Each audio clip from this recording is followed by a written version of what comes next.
Hello दोस्तों, नमस्कार, good morning. कैसे हैं? Welcome back to your channel board exam preparation.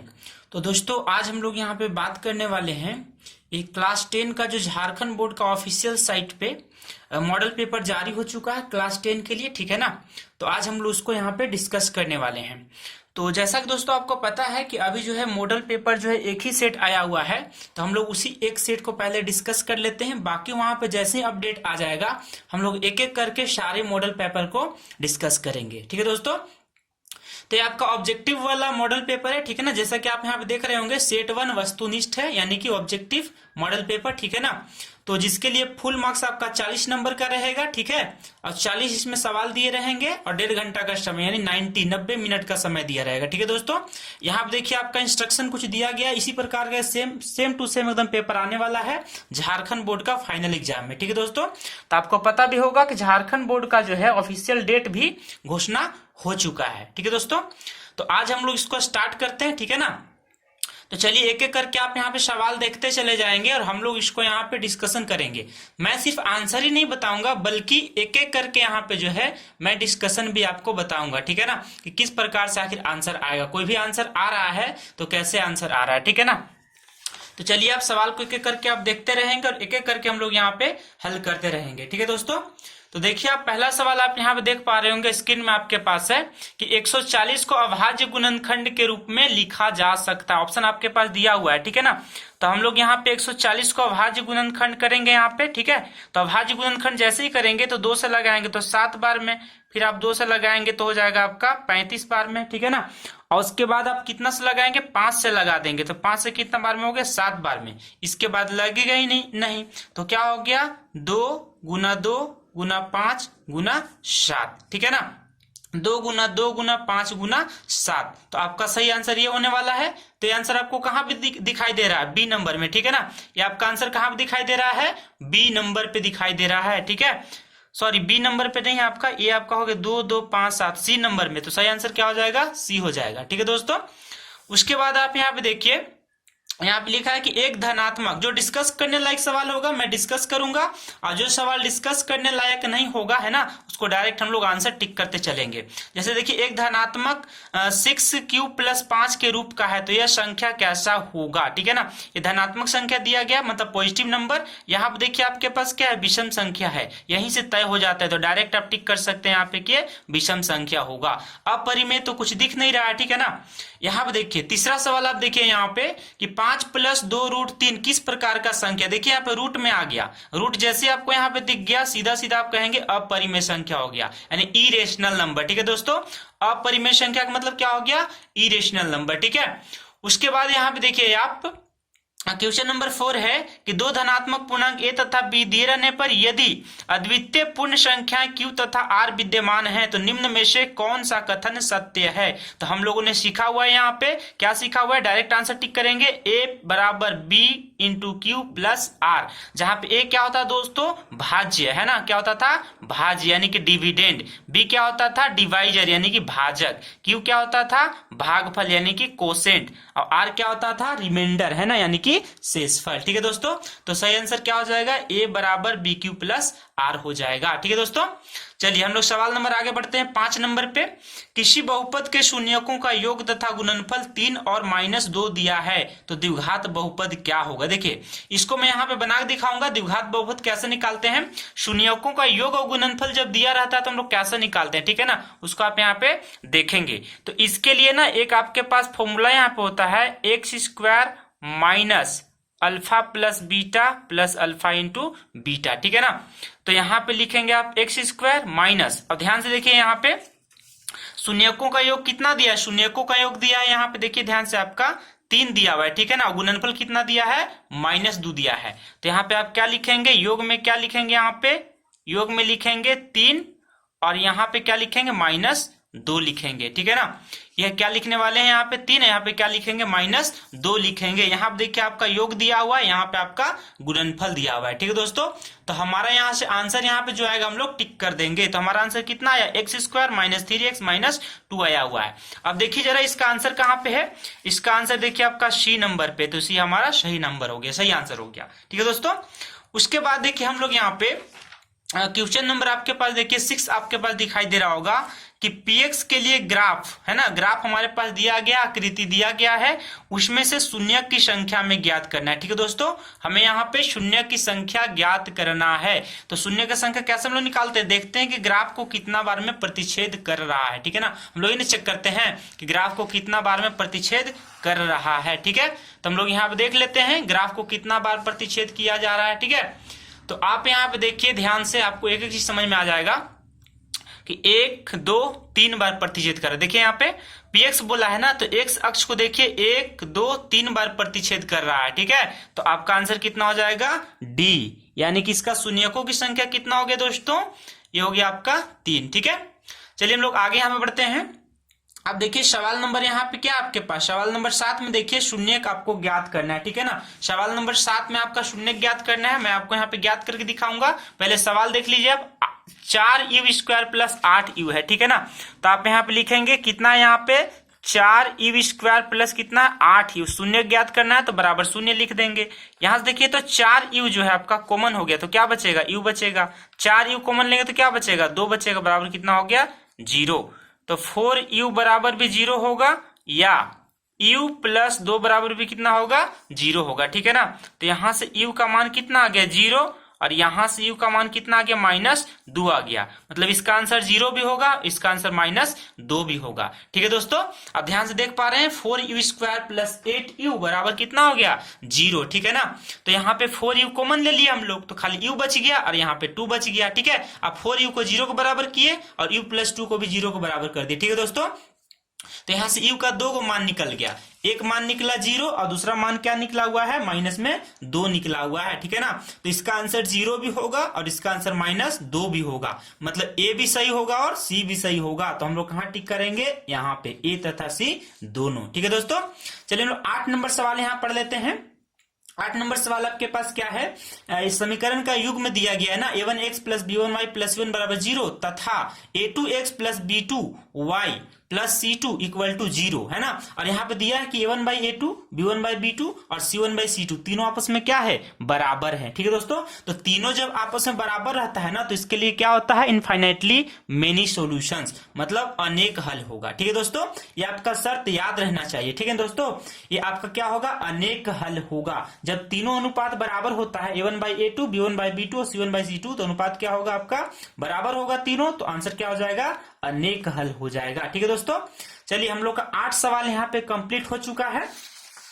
आगे हम लोग बढ़ते हैं। यहाँ पे सवाल नंबर आप यहाँ पे देखिए ध्यान से, ये आपका सवाल नंबर देखिए 9 आपके स्क्रीन पे दिखाई दे रहा होगा दोस्तों। ठीक है ना, आपका यहाँ पे स्क्रीन पे 9 नंबर सवाल दिखाई दे रहा होगा। यहाँ पे 2 समीकरण दिया गया। ठीक है ना, 6x - 2y प्लस 9 बराबर 0। ठीक है, और दूसरा क्या दिया हुआ है, 3x - y प्लस 12 बराबर 0। अब बोला गया इसमें कि मतलब ये जो हल हमारे पास होगा वो किस प्रकार का हल होगा। ठीक है ना, इसमें हमसे पूछा गया है कि यहाँ पे किस प्रकार का होगा। तो सबसे पहले ना हम लोग यहाँ पे चेक कर लेते हैं। ठीक है, देखिए आप यहाँ पे a1 हम लोग सबसे पहले चेक कर लेंगे। यहाँ पे ध्यान से देखेंगे आप, मैं यहाँ पे इसको रफ पेज में आपको जो है दिखा दूंगा। ठीक है ना, कि किस प्रकार से हम लोग हल करेंगे। रफ पेज में आप ध्यान से यहाँ पे देखिएगा कैसे मैं इसको हल कर रहा हूँ। ठीक है ना, तो आप यहाँ पे देख लीजिए, यहाँ पे देखिए तो ध्यान से देखिएगा, तो a1/a2, a1 कितना दिया हुआ है 6 दिया हुआ है। ठीक है ना, और a2 कितना दिया हुआ है 3 दिया हुआ है। ठीक है, तो ये दोनों काट देंगे तो क्या हो गया, 3 दूना का 6 हो गया। अब देखिए यहाँ पे b1/b2, b1/b2, b1 कितना दिया है -2 और b2 कितना दिया है -1, काट देंगे तो कितना हो गया 2 हो गया। ठीक है, अब देखिए c1/c2, देखिए यहाँ पे ये हो गया, c1 कितना हो गया 9 हो गया। ठीक है ना, और c2 कितना हो गया 12 हो गया, काट देंगे तो कितना हो गया 3/4 हो गया, 3 तिहाई 9 और 3 चौके 12। ठीक है, तो आपको क्या पता चला दोस्तों कि a1/a2 और b1/b2 कितना है 2 है। तो यहाँ पे लिखेंगे आप कि a1/a2 बराबर है b1/b2, लेकिन c1/c2 तो यहाँ 3/4 हो गया। मतलब ये आपका आ चुका है शर्त, है ना, a1/a2 और b1/b2 बराबर है, लेकिन c1/c2 बराबर नहीं है। ठीक है ना, तो ऐसा रहता है ना, तो क्या लिखते हैं, कोई हल नहीं। क्या लिखेंगे, कोई हल नहीं। अब कोई हल जब नहीं रहता है, तो यहाँ पे ध्यान से देखेंगे ना तो समांतर जाएगा।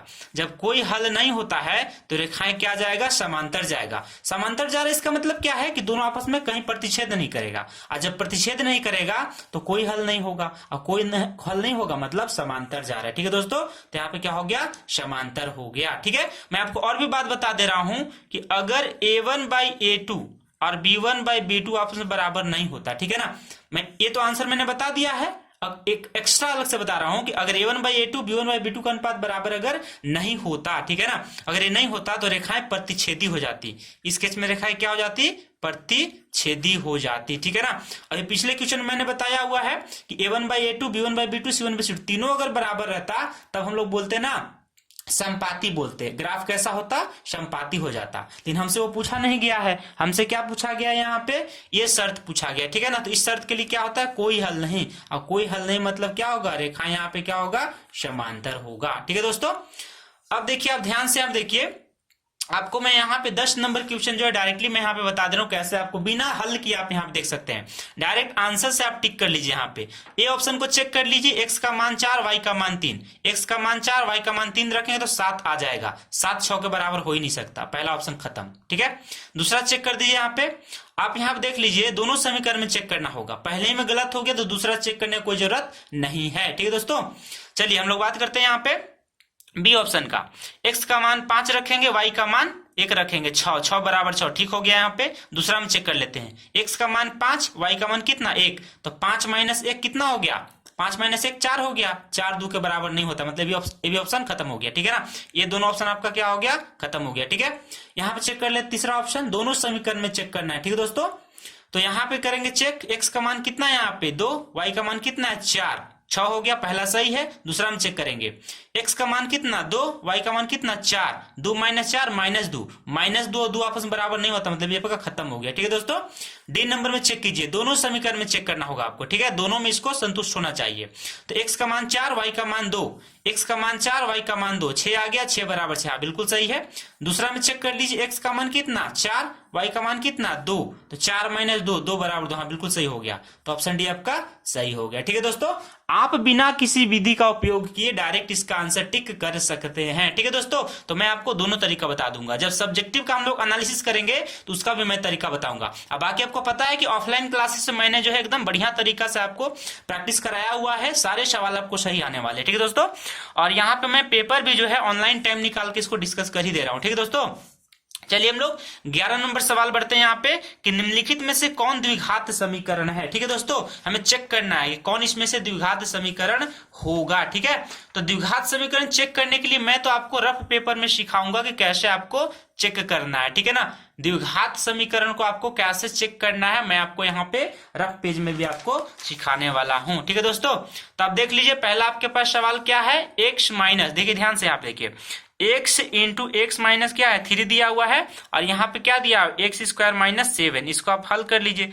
x गुना x कितना हो जाएगा x², x गुना -3 कितना हो जाएगा 3x, बराबर कितना हो जाएगा यहाँ पे x² - 7। देखिए x² खत्म हो गया, तो ये आपका द्विघात समीकरण नहीं हुआ, पहला ऑप्शन खत्म। ठीक है ना, पहला ऑप्शन आपका खत्म, ये द्विघात समीकरण नहीं है। ठीक है, अब दूसरा में आइए, यहाँ पे दूसरा आप यहाँ पे देखिए बी नंबर ऑप्शन चेक करके दिखाता हूँ, x + 1 का होल स्क्वायर है, यहाँ पे क्या है x² माइनस कितना है 5x है। ठीक है ना, देखिए a + b का होल स्क्वायर है, तो a + b का होल स्क्वायर क्या होता है, मैं बगल में फॉर्मूला लिख देता हूँ, a + b का होल स्क्वायर बराबर क्या होता है दोस्तों, a² + 2ab + b²। ठीक है ना, a² + 2ab + b²। ठीक है दोस्तों, तो यहाँ पे तोड़ेंगे आप तो क्या हो जाएगा x² + 2x + 1 बराबर x² - 5x, x² इधर भी x² खत्म भी, मतलब x² दोनों तरफ है तो खत्म हो गया, मतलब ये भी आपका द्विघात समीकरण नहीं है। ठीक है दोस्तों, ये भी आपका द्विघात समीकरण नहीं हुआ। ठीक है ना, देख पा रहे हैं यहाँ पे ये भी आपका खत्म हो चुका है। ठीक है, हमसे सवाल क्या पूछा है कि कौन सा द्विघात समीकरण है, इसमें कौन सा द्विघात समीकरण है हमें ये बताना है। ठीक है ना, अब आपको मैं सी यहाँ पे चेक करके दिखा दूंगा, आप ध्यान से देखेंगे, मैं आपको सी यहाँ पे चेक करके दिखाने वाला हूँ। ठीक है दोस्तों, तो एक एक करके हम लोग यहाँ पे चेक करते चले जाएंगे, आपको बहुत आसानी से समझ में आने वाला है। ठीक है, तो मैं यहाँ पे आपको सी चेक करके दिखा दे रहा हूँ। तो सी में आपका क्या है, x + 1 होल स्क्वायर बराबर क्या है यहाँ पे 2 × x माइनस कितना है 3 है, a + b का होल स्क्वायर, तो क्या लिखेंगे x² प्लस क्या लिखेंगे 2x प्लस 1, यहाँ पे क्या करेंगे 2 इंटू एक्स ना, तो 2x 2 इंटू 3 कितना हो गया 6 हो गया। तो ये हो गया आपका एक्स स्क्वायर, यहाँ पे देखिए 2x है, यहाँ पे देखिए 2x है, खत्म हो गया ये वाला, ठीक है ना। तो ये हो गया +1, ये माइनस में इधर आया तो क्या हो गया +6 हो गया, बराबर क्या हो गया 0। मतलब एक्स स्क्वायर प्लस 7 बराबर 0। यहाँ पे देखिए आपका एक्स स्क्वायर है, देखिए पावर यहाँ पे कितना 2 है, मतलब आपका सी क्या हो गया द्विघात समीकरण हो गया। ठीक है दोस्तों, हम लोग ऐसे चेक करेंगे, फटाफट ऐसे आपको चेक करना है। मैं यहाँ पे टाइम लेकर इसलिए सिखा रहा हूं क्योंकि आप तो डायरेक्ट टिक नहीं करेंगे, मैं जानता हूं तो मैं डायरेक्ट टिक कर दूंगा, लेकिन आप कैसे सीखेंगे, इसलिए मैं आपको सिखाने के लिए यहाँ पे मैं बता रहा हूँ कि स्टेप आपको कैसे लेना है और किस प्रकार से ऑब्जेक्टिव क्वेश्चन यहाँ पे चेक करना है। वैसे यहाँ पे देखेंगे आप तो x माइनस 2 का होल स्क्वायर है, मतलब a माइनस बी का होल स्क्वायर आ गया, ठीक है ना। तो हम लोग यहाँ पे कैसे चेक करेंगे, a माइनस बी का होल स्क्वायर तो क्या होता है a square minus 2ab plus क्या होता है बी स्क्वायर, मतलब वहां पे भी आपको एक्स स्क्वायर मिलेगा, इधर भी एक्स स्क्वायर है, खत्म हो जाएगा, मतलब ये भी आपका क्या हो जाएगा गलत हो जाएगा, ये भी आपका रैखिक समीकरण हो जाएगा। ठीक है दोस्तों, और हमें क्या चेक करना है द्विघात समीकरण चेक करना है। ठीक है दोस्तों, क्या चेक करना है द्विघात समीकरण चेक करना है। ठीक है दोस्तों, चलिए हम लोग आगे यहाँ बढ़ते हैं। 11 आपका हो गया, सी नंबर सही ऑप्शन है। ठीक है दोस्तों, 12 में देखिए यहाँ पे द्विघात समीकरण x square plus x minus 1 बराबर 0 के मूलों की प्रकृति ज्ञात कीजिए। ठीक है ना, हमें क्या करना है मूलों की प्रकृति ज्ञात करना है। ठीक है, तो यहाँ पे आप देखेंगे ध्यान से तो आपको क्या दिखेगा, a बराबर 1 छुपा हुआ है, b बराबर 1 छुपा हुआ है, c बराबर -1 छुपा हुआ है, d आपको निकालना है तो क्या करेंगे b square minus 4ac, b कितना है आपका 1 तो 1 का स्क्वायर माइनस 4, a का वैल्यू कितना 1 और c का वैल्यू कितना -1, तो 1 इंटू 1 1 हो गया, माइनस इंटू माइनस क्या हो गया प्लस हो गया, 4 इंटू 1 इंटू 1 तो कितना हो गया 4 हो गया, यानी कितना आ गया 5, 5 क्या है 0 से बड़ा है, 5 क्या है 0 से बड़ा है। तो हम लोग यहाँ पे 3 गो शर्त पढ़ते हैं। ठीक है दोस्तों, एक पढ़ते हैं d ग्रेटर देन 0, दूसरा पढ़ते हैं d बराबर 0 और तीसरा पढ़ते हैं d लेस देन 0। ठीक है ना, d अगर 0 से बड़ा होता है तो वास्तविक एवं असमान मूल। ठीक है दोस्तों, वास्तविक एवं क्या हो जाएगा असमान मूल, और अगर d हमारे पास बराबर रहेगा तो क्या हो जाएगा समान मूल हो जाएगा। ठीक है, और d अगर 0 छोटा हो गया तो मूलों का कोई अस्तित्व नहीं होगा। तो हमारे पास ऑप्शन क्या दिया हुआ है, d बराबर d ग्रेटर देन 0 आया हुआ है ना, d का मान कितना आया 0 से बड़ा आया हुआ है, मतलब ये वाला कंडीशन, तो वास्तविक एवं असमान मूल होगा, तो आंसर क्या होगा ए नंबर। ठीक है दोस्तों, चलिए हम लोग के समझ में आ चुका है। अब देखिए यहाँ पे 13 नंबर सेम सवाल हो गया कि एक हमारे पास द्विघात समीकरण दिया है A X square plus B X plus C बराबर 0, तो बोला इसमें ना कि 2 भिन्न एवं वास्तविक मूल्य होंगे। तो भिन्न और वास्तविक मूल्य होने के लिए कंडीशन क्या होना चाहिए दोस्तों कि बी स्क्वायर माइनस 4ac क्या होना चाहिए 0 से बड़ा होना चाहिए। ठीक है ना, समान मूल रहता ना तो बराबर 0 होना चाहिए था, लेकिन क्या पूछा भिन्न मूल, मतलब अलग अलग मूल। भिन्न का मतलब क्या हो दोस्तों अलग अलग मूल होना चाहिए। ठीक है ना, वास्तविक मूल्य होना चाहिए। ठीक है दोस्तों, अब आइए हम लोग यहाँ बढ़ते हैं सवाल नंबर 14 की तरफ। ठीक है ना, सवाल नंबर 14 आप यहाँ पे ध्यान से देखेंगे, मैं आपको सवाल नंबर 14 दिखा दे रहा हूं यहाँ पे। ठीक है ना, सवाल नंबर 14 में आपको क्या करना है, यहाँ पे विविधकार निकालना है। विविधकार का मतलब क्या होता है दोस्तों डी निकालना है आपको। ठीक है ना, विविधकार मतलब क्या निकालना है डी निकालना है।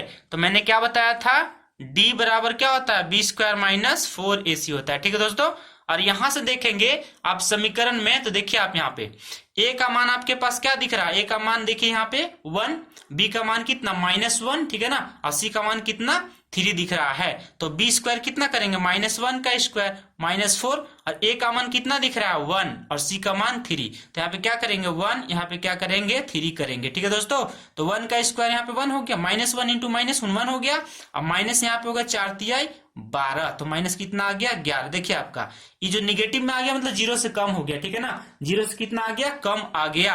अब देखिए माइनस में 12 और एक प्लस में तो कितना 11 हो गया, आंसर कितना है 11। तो टिक कहां पे करेंगे डी नंबर, ये आपका डिस्क्रिमिनेंट यानी कि विविधकार हो गया। ठीक है दोस्तों, तो आपको सवाल समझ में आ चुका होगा। ठीक है ना, आगे हम लोग यहां बढ़ते हैं। सवाल नंबर आपके पास इसके पास कौन सा हो गया 15 नंबर सवाल हो गया। 15 तो डायरेक्ट आपसे फॉर्मूला पूछा गया है कि एनवा पद निकालिए, तो क्या होता है एन बराबर क्या होता है a plus N minus 1 into D, direct आपसे फॉर्मूला पूछा गया है, तो ऑप्शन हो गया डी नंबर। ठीक है दोस्तों, अब इसके आगे हम लोग यहाँ पे बढ़ेंगे, तो इसके आगे आपके पास जो सवाल दिया गया है वो आपका सवाल नंबर है आपका 16 नंबर। ठीक है दोस्तों, आगे आपके पास कौन सा सवाल हो गया, 16 नंबर। ठीक है, तो 16 नंबर सवाल आपके पास क्या दिया हुआ है, 30वां पद निकालना है। ठीक है दोस्तों, आपसे क्या पूछा गया है, 30वां पद निकालना है। ठीक है, 16 नंबर में क्या निकालना है, 30वां पद। तो ए 30 का मान कितना होगा, a + 29d। ठीक है ना, ऐसे निकालते हैं ना, 30वां पद निकालना है तो a प्लस क्या करेंगे, 29d। तो a का मान देखिए आप ध्यान से, यहाँ पे a का मान कितना दिया हुआ है, 10 दिया हुआ है। ठीक है ना, a का मान कितना दिया हुआ है, 10, ये हो गया 29। और d कैसे निकालते हैं, अगले पद में से पिछला पद को माइनस करके। ठीक है ना, तो 7 - 10 करेंगे तो कितना हो जाएगा, माइनस में 3 हो जाएगा, माइनस में कितना हो जाएगा, 3 हो जाएगा। ठीक है दोस्तों, तो आप यहाँ पे देख सकते हैं, हो गया 10 अब प्लस इंटू माइनस कितना हो गया, माइनस 9 × 3 = 27, 3 × 2 = 6 और 6 × 2 कितना होता है, 8। माने 87 में से घटाना है आपको 10, तो माइनस में 77 आ गया। तो आंसर कहाँ हो गया आपका, माइनस में 77, यानी कि सी नंबर। तो आपका सही आंसर क्या हो गया दोस्तों, सी नंबर हो गया। ठीक है दोस्तों, अब हम लोग यहाँ पे आगे बढ़ते हैं। तो आगे आप ध्यान से देखेंगे, सवाल नंबर आपके पास कितना है, 17 नंबर। ठीक है ना, तो मैं 17 नंबर भी आपको यहाँ पे हल करके दिखा रहा हूँ। 17 नंबर सवाल आप देखिए, यहाँ पे आपसे पूछा गया है कि एपी में कौन सा पद 78 होगा। ठीक है ना, एपी में कौन सा पद 78 होगा। तो देखिए पहला पद कितना दिया हुआ है, 3, और डिफरेंस देखिए तो 8 - 3 करेंगे तो कितना हो जाएगा, 5 हो जाएगा। कौन सा पद, माने n निकालना है, और n कितना है आपके पास, n बराबर दिया है 78। तो हम लोग कौन सा फॉर्मूला लगाएंगे, an बराबर a + n - 1 × d लगा देंगे। ठीक है ना, और n का मान कितना दिया हुआ है, 78 दिया हुआ है, a का मान 3 दिया हुआ है, n - 1, d का मान कितना दिया हुआ है, 5। ठीक है ना, तो 78 - 3 कर देंगे, कोई दिक्कत है यहाँ तक। अब आगे क्या हो जाएगा, n - 1 इंटू क्या हो जाएगा, 5। ठीक है, अब यहाँ पे देखिए 78 - 3 कितना हो गया, 75। 5 मल्टीप्लाई में है, यहाँ पे लाएंगे तो 5 क्या हो जाएगा, डिवाइड में हो जाएगा। क्या बचेगा, n - 1। देखिए तो 5 से कट जाएगा 15 बार में, तो लिखेंगे 15, ये हो गया n - 1, यानी n बराबर कितना हो गया, 15 + 1 बराबर कितना हो गया, 16। तो आंसर क्या हो गया, 16वां पद। ठीक है दोस्तों, एपी दिया गया है, पूछा है कौन सा पद 78 होगा, तो कौन सा पद 78 होगा, 16वां पद 78 होगा। ठीक है दोस्तों, तो आंसर क्या निकल गया आपके पास, 16वां पद। ठीक है, अब देखिए डायरेक्ट आंसर है, समरूप त्रिभुजों की संगत भुजाएं कैसी होती हैं, तो समानुपाती होती है। ठीक है, कैसी होती है, समानुपाती होती है। तो आंसर हो गया आपका बी नंबर। ठीक है दोस्तों, चलिए हम लोग यहाँ पे सवाल नंबर आगे बढ़ा लेते हैं यहाँ पे। ठीक है, तो हमारे पास आगे जो सवाल दिया गया है, सवाल 19 नंबर है। आप ध्यान से देखेंगे, आपको एक एक सवाल समझ में आएगा। ठीक है ना, आप यहाँ पे देखिए सवाल नंबर आपके पास क्या है, यहाँ पे 19 है। 19 नंबर सवाल आप यहाँ पढ़िए। 19 नंबर सवाल आपके पास क्या दिया हुआ है कि दो समरूप त्रिभुजों की भुजाएं का अनुपात दिया गया है। तो हम यहाँ पे कैसे लिखते हैं, सबसे पहले देखिए यहाँ पे मैं मान लेता हूं कि दो त्रिभुज इस तरह से, ठीक है ना, ये दो त्रिभुज हो गया। मैं मान लेता हूं ए, ये हो गया बी, ये हो गया सी, ये हो गया पी, ये हो गया क्यू, ये हो गया आर। तो हम लोग क्या बोलते हैं, त्रिभुज ए बी सी, और यहाँ पे क्या लिखेंगे, त्रिभुज पी क्यू आर। ये दोनों का जो अनुपात होगा कैसे लिखेंगे, यहाँ पे ए बी है तो A B by P Q, तो यहाँ पे लिखेंगे A B by P Q का स्क्वायर बराबर, दूसरा क्या है यहाँ पे बी सी, ये हो गया क्यू आर।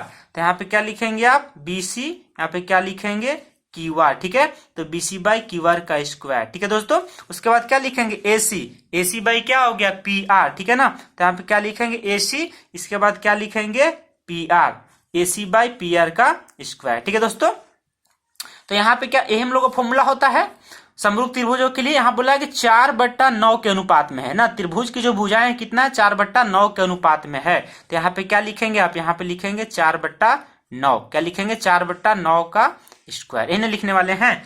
ठीक है, हमसे क्या पूछा गया है कि दो समरूप त्रिभुजों की जो भुजाएं हैं 4/9 के अनुपात में, ठीक है ना, कितना अनुपात में, 4/9 के अनुपात में है। हमें क्या निकालना है, त्रिभुज के क्षेत्रफलों का अनुपात निकालना है। तो 4 चौके कितना हो गया, 4 चौके कितना हो गया, 16। ठीक है ना, 4 चौके कितना हो गया, 16, और 9 9 कितना होता है, 81। तो हमारा आंसर हो गया 16 81। सही आंसर क्या हो गया, डी नंबर। ठीक है दोस्तों, हमसे पूछा गया था कि त्रिभुज के क्षेत्रफलों का अनुपात बताना है। तो जब आपका भुजा हो गया 4/9, तो भुजा के स्क्वायर हम लोग करते हैं ना यहाँ पे, तो 4 चौके 16 और 9 9 कितना हो गया, 81। ठीक है दोस्तों, तो उम्मीद कर रहा हूं कि 19 तक का जो सवाल है ना आपको समझ में आ चुका होगा। ठीक है दोस्तों, 19 तक का सवाल आपको समझ में आ चुका होगा। अब देखिए, अब यहाँ पे क्या करना है आपको, 20 तक का सवाल यहाँ पे करना है। ठीक है दोस्तों, तो यहाँ पे हम लोग क्या करते हैं, 20 तक का सवाल हम लोग यहाँ पे देख लेते हैं। सवाल नंबर 20 देख लेते हैं, और सवाल नंबर 20 में आपको यहाँ पे दिखा दे रहा हूं कैसे हम लोग सॉल्व करेंगे, ठीक है। तो 20 नंबर सवाल आप यहाँ पे ध्यान से देखिए। एबीसी एक त्रिभुज दिया गया, ठीक है ना, एबीसी एक त्रिभुज दिया गया है और इसमें सारे भुजाएं दिए गए हैं। ए बी दिया गया है आपके पास, तो हम लोग यहाँ लिख लेंगे ए बी बराबर कितना दिया है, ए बी बराबर दिया गया 6√3 दिया गया, ठीक है दोस्तों। तो हम लोग यहाँ पे क्या करेंगे, ए बी का स्क्वायर सबसे पहले निकाल लेंगे, तो 6√3 का स्क्वायर हो जाएगा, तो हो गया 6 6 के 36 और √3 ये हो गया √3, तो 36 दिया कितना होता है 108 हो गया, ठीक है। अब हमारे पास कितना दिया हुआ है, एसी दिया हुआ है, तो एसी बराबर कितना हो गया 12, एसी बराबर कितना होता है 12 दिया हुआ है, तो हम एसी का स्क्वायर करेंगे मतलब 12 का स्क्वायर, तो 12 का स्क्वायर कितना हो गया 144 हो गया।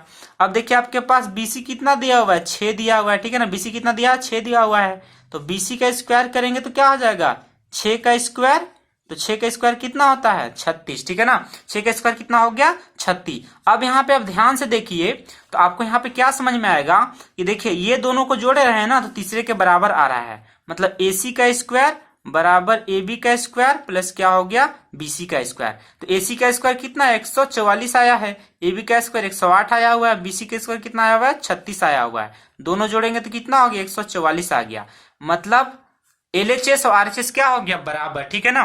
तो आपको त्रिभुज कैसा बनेगा, ऐसा बनेगा, ध्यान से देखिएगा।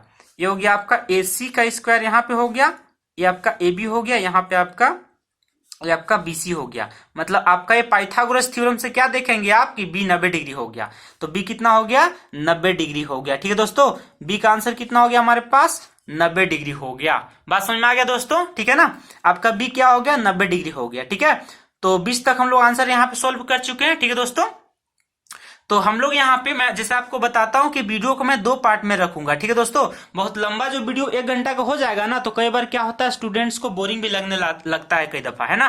तो हम लोग यहाँ पे कोशिश करेंगे कि इसको भी हम लोग बहुत ज्यादा लंबा वीडियो नहीं बनाएंगे। तो मैंने बताया था कि टोटल आपके पास कितना, इसमें 40 क्वेश्चन है, ठीक है ना, टोटल कितना क्वेश्चन है 40 क्वेश्चन है, ठीक है दोस्तों।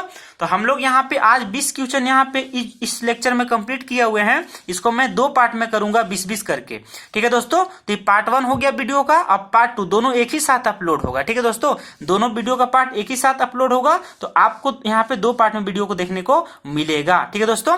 तो चलिए हम लोग इस वीडियो को यहाँ पे फिनिश करते हैं, ठीक है ना, और इसके तुरंत बाद जो है अगला वीडियो मैं यहाँ पे अपलोड कर दूंगा, ठीक है दोस्तों। तब तक के लिए जय हिंद, वंदे मातरम।